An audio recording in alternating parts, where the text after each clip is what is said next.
परंतु ज्या पद्धतीनं भुजबळ व्यक्त होत आहेत त्या पद्धतीनं जर बघितलं तर भुजबळ अजितदादांसोबत राहतील का नाही राहतील असा प्रश्न सगळ्यांच्याच मनात निर्माण झालेला आहे, हे सत्य आहे.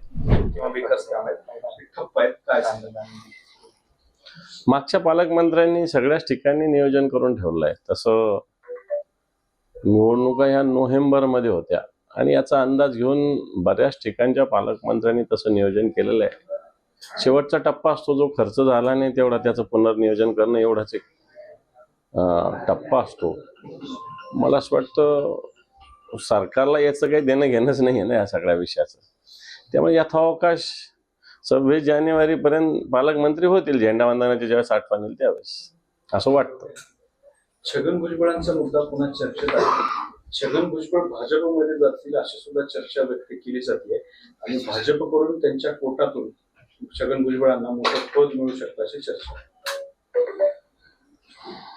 काही होऊ शकतं. आता कधी काय होईल याचा भरोसा थोडी देता येतो.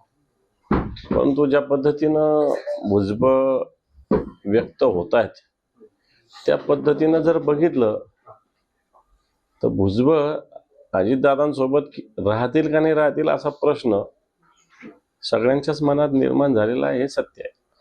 बीड प्रकरणामुळे धनंजय मुंडेंचं मंत्रिपद जाऊन ते मंत्रिपद भुजबळांना देऊ शकतात अशी चर्चा. मला असं वाटतं हा त्यांचा अंतर्गत विषय आहे.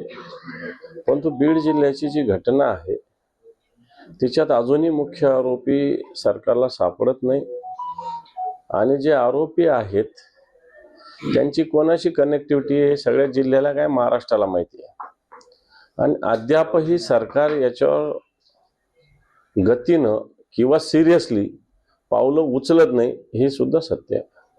त्याच्यामध्ये अंजली दमानी यांनी काल वेगळे काही आरोप केले. ते म्हणतात की भाजप प्रवेशाचा हा गेम प्लॅन आहे आणि भुजबळ फडणवीसांना भेटायला जातात पण अजित पवारांना भेटत नाही. भेटीचा राजकीय अर्थ घ्यायचा तर तो म्हणजे भाजप प्रवेश. हे तर मी कालच बोललेलो आहे की अजितदादांची आणि भुजबळांची भेट होत नाही अजून आणि फडणवीसांची आणि भुजबळांची भेट होते. याचाच अर्थ काय हे समजून घेतलं पाहिजे. त्यामुळे अंजली दमानिया जे काही बोलले ते काही चूक आहे असं मला तरी वाटत नाही.